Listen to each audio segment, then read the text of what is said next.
Et si le monde s'était trompé sur la mort du roi de la pop? En 2009, le monde était sous le choc, mais maintenant 2025, un nouveau clip de Michael Jackson apparaît sur Internet, dansant et chantant comme s'il venait tout juste de quitter la scène. Aujourd'hui, nous allons examiner 25 faits difficiles à ignorer qui suggèrent que la mort de 2009 pourrait avoir été une couverture, et nous verrons comment cette nouvelle séquence pourrait enfin clore le débat. De la vidéo troublante de la dernière répétition montrant MJ en pleine forme au premier rapport de TMZ qui ont lancé le mystère, nous allons démêler les preuves et poser la question la plus pressante. Le roi de la pop est-il toujours vivant? Restez avec nous, cela pourrait tout changer. Le monde a retenu son souffle au moment où les gros titres ont hurlé « Michael Jackson était mort ». Le roi de la pop, l'icône dont la musique semblait définir toute une génération, avait disparu. Pourtant, sous le silence des gros titres, subsistait un murmure de doute, un battement qui refusait de s'éteindre. Pendant les 15 années suivantes, fans et sceptiques ont navigué à travers une marée de rumeurs, de demi-vérités et le désir humain inévitable de l'impossible, que l'artiste adoré soit encore là, observant discrètement, attendant silencieusement. Tout commence par un seul clip, une répétition granuleuse de l'époque, This Is It. Dans la séquence, Michael danse avec une précision féroce, ses hanches et ses épaules bougeant en parfaite harmonie avec sa propre chanson, Thriller. L'énergie jaillit de l'écran, ses muscles ondulent avec le mouvement, sa voix se brise dans ses aigus, ses falsettos inimitables. Pour beaucoup, ce clip semblait offrir un aperçu d'un homme qui, à 50 ans, était encore au sommet de son article. Mais d'autres voyaient le contraire. Une performance qui paraissait presque trop parfaite, trop maîtrisée, presque trop polie pour quelqu'un censé lutter contre des problèmes de santé et une dépendance aux médicaments. Si cette vidéo n'était qu'un simple outil promotionnel, pourquoi serait-elle si vibrante? La vidéo elle-même, issue d'une répétition privée, ne montrait aucune distraction visible.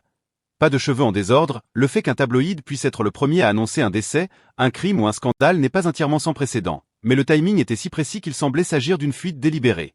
Si un hôpital, un médecin ou un officiel avait déjà confirmé le décès, comment la presse aurait-elle pu être aussi en avance? Certains ont évoqué une source interne, d'autres ont suggéré que l'histoire était inventée et que TMZ avait simplement été le premier à profiter du moment sensationnel. Le simple fait qu'une fuite ait le potentiel de façonner le récit a laissé une onde de suspicion qui voyagerait pendant des décennies. Lorsque la famille a tenté d'apporter des réponses, elle s'est heurtée au silence. Paris Jackson, la fille de Michael, a publié un tweet énigmatique qui disait « Si seulement vous connaissiez la vérité ». Ce n'était qu'une phrase, mais le timing, quelques semaines après la mort de son père, semblait trop délibéré pour être une coïncidence. Le tweet a déclenché une vague de spéculation, alors que les fans scrutaient son Instagram à la recherche de messages cachés. La photo d'elle tenant un journal avec le titre Michael Jackson. Parti pour toujours semblait presque trop mise en scène, comme une image tirée d'un scénario de film. Dans des interviews ultérieures, Paris esquiverait souvent les questions sur les circonstances de sa mort, détournant avec des déclarations vagues sur sa vie privée et le désir d'honorer l'héritage de son père. Qu'elle ait caché une vérité ou simplement protégé la mémoire de son père, le manque de transparence n'a fait qu'approfondir le mystère. L'autopsie officielle, publiée le 8 février 2010, a enregistré le poids de Michael à 61,7 kg, sa taille à 1,75 m, et a identifié le propofol comme cause du décès. Pourtant, des amis proches et des collègues qui avaient assisté aux répétitions affirmaient que Michael pesait plutôt autour de 50,8 kg. Ils pointaient des images vidéo de lui se déplaçant dans l'espace de répétition, mince et élancé, les muscles visiblement dessinés. L'écart de poids pouvait être attribué à une variation journalière, mais dans un monde où les petits détails deviennent la base de grandes théories, la différence est dans Liv Metralon. Un titre de journal annonce Michael Jackson est congelé à 50 ans. L'imagerie d'une figure recouverte de glace suggère quelque chose de piégé, quelque chose de préservé. Dans Escape, la parole « J'ai besoin d'une pause pour libérer mon âme, m'éloigner de la réalité » évoque l'image d'un artiste cherchant la libération.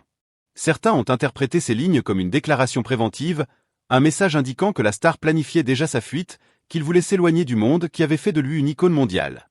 Si la parole était un indice, peut-être que toute la carrière du roi de la pop était une performance, un masque soigneusement construit qui servait d'un but au-delà du divertissement. Lorsque l'ambulance est arrivée chez Michael, elle a fait sans les sirènes hurlantes ni les lumières clignotantes qui sont habituelles dans les protocoles d'urgence. Le véhicule a glissé devant un bus touristique, puis s'est arrêté, laissant la rue calme et sans chaos. Le manque d'urgence a poussé beaucoup à se demander si une véritable urgence avait même eu lieu. Si l'ambulance avait simplement répondu à un appel de routine, pourquoi le conducteur aurait-il adopté une approche aussi mesurée? Cela aurait-il pu être un choix délibéré pour minimiser la tension? Un scénario qui semble presque trop parfait pour une conspiration, mais qui pourrait s'expliquer par l'idée qu'aucune urgence n'existait au départ. L'idée qu'aucune urgence n'existait a une résonance glaçante. Et si tout le scénario avait été mis en scène, le corps mis en scène, la mort mise en scène? C'est une théorie difficile à prouver ou à réfuter, mais qui possède un certain attrait. Des rumeurs circulent depuis longtemps selon lesquelles la conscience de Michael aurait échappé aux limites de son corps mortel et résiderait désormais dans un sanctuaire caché. Certaines des théories les plus élaborées affirment qu'il vit dans une propriété de luxe au Maroc, sous la protection d'un puissant bienfaiteur. Elles suggèrent que la propriété est une façade élaborée, où un nouveau corps travaille sous un pseudonyme, créant de la musique pour d'autres artistes célèbres. La théorie veut que les nouvelles chansons, souvent attribuées à d'autres noms, la date de décès indiquée sur le certificat de décès est le 25 juin 2009, mais la date de certification est le 7 juillet 2009. Un écart de 12 jours entre l'événement réel et sa reconnaissance officielle est inhabituel, surtout pour une personnalité très en vue. Cette divergence suscite des spéculations. Y avait-il une raison de retarder le certificat? Quelqu'un cherchait-il à dissimuler quelque chose? Dans un monde où le timing est primordial, ceux qui savent lire entre les lignes y ont vu un signe de possible manipulation. L'une des rares personnes à avoir affirmé avoir eu une relation étroite avec le roi après sa mort est Dev Dev, un survivant d'un accident tragique. Dev Dev est apparu dans Larry King Live en septembre 2009. Les observateurs ont remarqué que sa voix, malgré ses brûlures, ressemblait étrangement au falsetto de Michael. Ses gestes, la façon dont il agitait ses poignets, le rythme particulier de ses paroles, tout semblait rappeler les manières de l'icône pop. Certains critiques ont affirmé que cela relevait d'une coïncidence trop grande. Ils ont soutenu qu'un corps prothétique aurait pu être utilisé pour imiter l'apparence et la voix du défunt, que le corps à l'écran était un remplaçant, un fantôme se faisant passer pour une personne vivante. L'idée que quelqu'un ait conçu une imitation élaborée est pour le moins glaçante. Bien que cela reste une théorie que beaucoup rejettent, elle a gagné du terrain parmi ceux qui refusent d'accepter la version officielle. La cause officielle du décès, une overdose de propofol, a également été remise en question.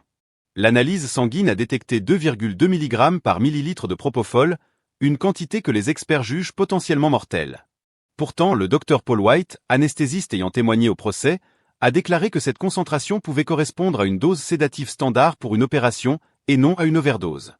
La bouteille de propofol retrouvée chez Michael était presque vide. Un détail qui intrigue car la quantité restante pourrait suggérer un scénario différent. Si le docteur Murray n'administrait pas une dose létale, pourquoi la bouteille était-elle presque vide? A-t-elle simplement servi pour une seule séance, ou faisait-elle partie des producteurs de renom tels que Timbaland ont été impliqués afin de donner aux chansons une touche contemporaine, mais les auditeurs ont remarqué que les pistes vocales semblent parfois incohérentes avec le style vocal connu du King. Certains morceaux sont soupçonnés de comporter des imitateurs. Les critiques soulignent la présence d'un étrange bourdonnement en arrière-plan de certaines chansons, ou une texture vocale inhabituelle. La succession affirme que toutes les voix sont authentiques, que la technologie utilisée servait simplement à amener les chansons aux standards de production moderne. Pourtant, pour ceux qui sont déjà sceptiques, la simple possibilité qu'une partie de la voix du King puisse être remplacée par un imitateur suffit à semer le doute. En plus des retards et de la confusion, l'appel au 911 lui-même a été retardé. Le Dr Conrad Murray a appelé le 911 à 12h21 après avoir découvert Michael dans sa chambre, ne respirant plus. Cela fait plus de 20 minutes après le moment où Michael a été trouvé. Dans une situation d'urgence, les appels au 911 sont passés en quelques minutes, pas après une demi-heure. Ce retard est un signal d'alarme pour certains. Un délai de 20 minutes dans une situation où une vie était en jeu est inhabituel, surtout lorsqu'il s'agit d'une personnalité publique que tout le monde pouvait voir. Tandis que certains peuvent soutenir que le retard était dû à l'incrédulité du médecin, d'autres évoquent une explication plus sinistre. Que quelqu'un a intentionnellement retardé l'appel pour permettre à un scénario préétabli de se dérouler.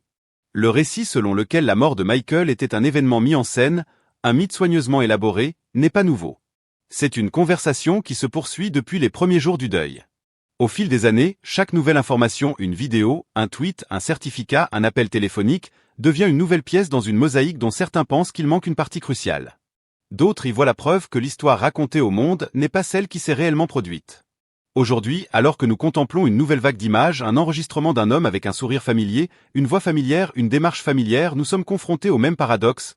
L'impossible est possible. L'appel cette nuit-là n'était pas une simple urgence, c'était un puzzle avec des pièces manquantes.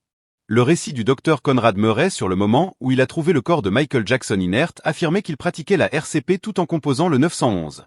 Pourtant, l'heure de l'appel, 12h21, plus de 20 minutes après la découverte initiale, a immédiatement soulevé des questions. En cas d'urgence, le premier réflexe est d'appeler à l'aide puis d'administrer les gestes de premier secours.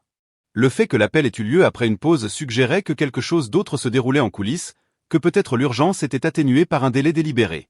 La clarification ultérieure de Murray, selon laquelle il avait déplacé le patient du lit au sol pour des compressions plus efficaces, ajoutait une autre couche de complexité. La description initiale de la scène, une seule personne sur un matelas mou, n'était pas conforme au protocole standard pour un arrêt cardiaque. La correction ressemblait à un rafistolage après coup, un détail qui, une fois examiné, pouvait être interprété comme une tentative de contrôler le récit de l'urgence. L'idée d'un sosie hante depuis longtemps l'image publique de Michael Jackson. Tout au long de sa carrière, il a utilisé des doubles pour préserver sa vie privée et sa sécurité. Un imitateur bien connu, Nassis, était employé pour reproduire sa corpulence, ses traits du visage et ses manières. La présence même d'un double dans un environnement aussi exposé n'est pas rare, mais la théorie selon laquelle un double aurait été utilisé au moment même de sa mort suggère une tentative délibérée de mettre en scène une situation qui pourrait ensuite être interprétée comme authentique. Avance rapide, 2 jours après la tragédie, et un nettoyage frénétique s'est déroulé dans sa maison louée. Chaque objet personnel, meubles, draps, couvertures, a été retiré avant que les forces de l'ordre ne puissent commencer une enquête. À la suite de cette sortie précipitée, la police a trouvé des boîtes de médicaments et des bouteilles d'oxygène cachées dans la maison. L'empressement avec lequel la famille a vidé les lieux semblait impliquer une volonté d'effacer des preuves, ou du moins de dissimuler ce qui se trouvait derrière. Certains analystes interprètent ce mouvement comme délibéré, comme si la personne sous la couverture était encore vivante, cherchant peut-être du réconfort ou même tentant de s'échapper. D'autres soutiennent qu'il pourrait s'agir d'un effet de la turbulence ou du mouvement de l'hélicoptère. Les images, cependant, restent un point central pour les théoriciens du complot, un témoignage visuel du doute qui imprègne chaque recoin du récit. L'année précédant sa mort, la santé de Michael était une histoire contrastée. On le voyait fréquemment en fauteuil roulant, luttant contre une grave infection cutanée qui le rendait vulnérable. Pourtant, en même temps, il signait un contrat de tournée et répétait des chorégraphies élaborées avec la même énergie qu'il avait montrée dans ses jeunes années. Le contraste frappant entre la gravité de sa maladie et ses engagements publics pour des performances n'a fait qu'approfondir les spéculations selon lesquelles le récit entourant sa santé aurait pu être délibérément manipulé afin de créer une histoire plus crédible pour son décès éventuel. Lorsque le monde a tourné son attention vers ses funérailles, la décision de garder le cercueil fermé est devenue un point clé d'intrigue. La cérémonie, diffusée en direct à la télévision et retransmise en ligne, n'a offert aucune vue sur le corps, laissant le monde se demander ce que cachait le couvercle fermé. Certains ont soutenu qu'un cercueil ouvert aurait mis fin à bon nombre des théories qui avaient pris racine. Au lieu de cela, le secret semblait alimenter davantage la spéculation. Le changement de lieu, passant du Neverland Ranch initialement annoncé au Staples Center de Los Angeles, puis au service privé au Forest Lawn Memorial Park, a ajouté des couches de mystère. Le changement d'emplacement et le secret entourant les événements n'étaient pas la pratique habituelle pour des événements de cette envergure et ont été perçus par beaucoup comme des tentatives délibérées de limiter l'accès du public à l'information. Dans les jours qui ont suivi, il y a eu une vague de licenciements soudains au sein de l'entourage de Jackson. Des membres clés du cercle intime du roi de la pop ont été renvoyés brusquement. Cette restructuration rapide suggérait une possible stratégie d'élimination de témoins. Le sujet sur la photo semblait avoir une peau plus foncée que l'image largement diffusée de Michael Jackson. La posture du patient était raide, presque comme quelqu'un assis dans une position défensive, et le masque à oxygène semblait mal placé, comme si l'équipe médicale ne suivait pas les procédures standards. La photographie post-mortem a soulevé des doutes quant à l'authenticité de la scène d'urgence. Si un sosie avait effectivement été utilisé dans l'ambulance, pourquoi la famille aurait-elle vidé une maison contenant des fournitures médicales? La présence du sosie aurait nécessité une mise en scène minutieuse de l'urgence, bien plus compliquée que ce que le nettoyage frénétique de la famille aurait permis. La confusion autour des funérailles s'est poursuivie avec des rapports répétés sur la même décision de cercueil fermé et la même discrétion. Le sentiment de méfiance du public n'était pas simplement le résultat du fait que la famille de Michael était sous une pression intense. Au contraire, les points de secret répétés, chacun ajoutant une nouvelle couche, rendaient la vérité de plus en plus difficile à trouver. L'embauche de Murray était en elle-même un sujet de débat. Son passé était entouré de controverses, dettes importantes, difficultés financières et une réputation de fiabilité douteuse. Il n'était pas le candidat le plus approprié pour un médecin urgentiste, pourtant il a été choisi comme médecin de la famille. Les critiques soupçonnent depuis longtemps que son aptitude ou son absence d'aptitude aurait pu avoir un impact sur la gestion de la mort de Michael. La combinaison de son passé et du moment de l'appel d'urgence n'a fait qu'approfondir les allégations selon lesquelles la famille et Murray étaient engagés dans un récit préplanifié, qui serait ensuite utilisé pour justifier la mort comme authentique. Au cours des mois qui ont suivi les funérailles, l'interview de Joseph Jackson a été diffusée avec un ton qui semblait étrangement détaché du chagrin véritable. Lorsqu'on lui a demandé ses émotions après le décès de son fils, la réponse de Joseph « Nous devons être forts » n'était pas la déclaration typique qu'on attendrait d'un père ayant perdu son enfant. C'était une déclaration qui correspondait au besoin de la famille d'apparaître stoïque, de nier la vulnérabilité, et en même elle n'a aucun dossier public, son identité n'a pas été révélée, et elle continue d'apparaître dans des photographies et des vidéos de la tombe. Certains spéculateurs ont proposé qu'elle pourrait être Michael lui-même, un acte dramatique pour préserver l'illusion de sa mort. D'autres suggèrent qu'elle pourrait simplement être une fan privée ou une parente, mais le secret entourant la tombe donne du poids à la théorie selon laquelle cela pourrait être une performance élaborée pour empêcher le public de découvrir des secrets. La tombe de Michael Jackson est située dans une section de Forest Lawn qui n'est pas ouverte au public. Contrairement aux tombes de célébrités telles que celle d'Elvis Presley à Graceland, le site d'inhumation de Michael est fortement gardé, surveillé, et l'accès est sévèrement restreint. Même les visites familiales sont observées et gérées par la sécurité. Le niveau de protection qui entoure le lieu de sépulture d'une célébrité est inhabituel, et cela renforce la croyance que la tombe pourrait ne pas contenir ce qu'elle semble contenir. L'idée que la tombe pourrait être vide, une tombe vide entourée d'un mur de sécurité impénétrable, est devenue un élément central du débat qui s'est enraciné dans chaque recoin de l'histoire. Lorsque de nouvelles images ont fait surface en 2025, le monde s'est de nouveau retrouvé au milieu d'un tourbillon de spéculation. Une vidéo qui aurait capturé Michael Jackson, marchant, dansant, vivant, a circulé dans l'espace numérique et a déclenché une vague d'incrédulité. Les spectateurs qui avaient passé des années à observer son image publique, les hauts et les bas de sa carrière, ont soudainement été forcés de confronter une possibilité qui semblait jusqu'alors invraisemblable, qu'il pourrait encore être là, que l'histoire de sa mort pourrait être une ruse élaborée. Les images ont fait la une, ont fait s'arrêter les gens dans leur navigation, et les ont poussés à remettre en question chaque fait accepté comme vérité. Les nouvelles images ont été accueillies avec autant de fascination que de scepticisme. Les partisans de la théorie selon laquelle Michael était vivant ont souligné les détails subtils, la façon dont ses pieds bougeaient lorsqu'il dansait, la façon dont ses yeux se déplaçaient. Au fur et à mesure que le récit de la mort de Michael se déroulait, il était évident que chaque nouveau développement, qu'il s'agisse d'un appel d'urgence retardé, d'une théorie de sosie, d'un nettoyage rapide de la maison, d'images d'hélicoptères, de rapports médicaux contradictoires, d'un cercueil fermé ou d'une tombe surveillée, ajoutait une nouvelle dimension à une histoire déjà complexe. Chaque fil d'information s'entremêlait aux autres, formant une tapisserie à la fois complexe et, parfois, contradictoire. La clé pour comprendre cette histoire, semble-t-il, réside dans la façon dont ces détails s'entrecroisent. Un appel au 911 retardé suggère une tentative possible de gérer le chaos. Un sosie indique une volonté de créer de fausses impressions. Un nettoyage précipité révèle un désir d'effacer des preuves. Des images d'hélicoptères montrant un mouvement sous une couverture évoquent l'idée d'un corps vivant, tandis que la présence de fournitures médicales cachées dans une maison suscite la suspicion. Le contraste entre une maladie grave et des projets de tournée en cours laisse entrevoir un récit fabriqué sur la santé. Un cercueil fermé et des changements de lieu ajoutent un voile de secret. Des licenciements soudains au sein de l'entourage pourraient être une tentative d'éliminer des témoins. Une photo de l'ambulance montrant une peau plus foncée, une posture étrange et des masques à oxygène mal placés remet en question l'authenticité de l'urgence.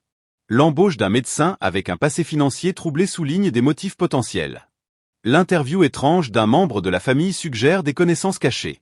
Un visiteur inconnu à la tombe soulève des questions sur l'identité.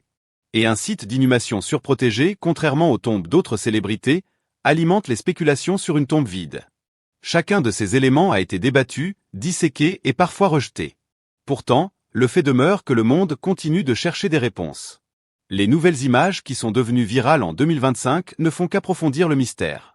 Que Michael Jackson soit encore vivant ou non, le mythe entourant sa mort est devenu une partie durable de son héritage.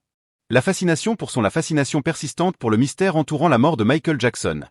Qu'il s'agisse de l'appel au 911 retardé, du supposé sosie, du nettoyage précipité de la maison, des images ambiguës de l'hélicoptère, du contraste frappant entre la maladie et les projets de tournée, du choix du cercueil fermé, de la tombe surveillée, des licenciements soudains, des interviews étranges de la famille, du visiteur inconnu, et des nouvelles images virales, souligne comment chaque fragment de preuve, aussi contradictoire soit-il, alimente un récit toujours plus profond qui dépasse la simple vérification des faits et devient un mythe vivant, témoignage de la persistance de la légende du roi de la pop dans l'imaginaire collectif, bien après les derniers applaudissements.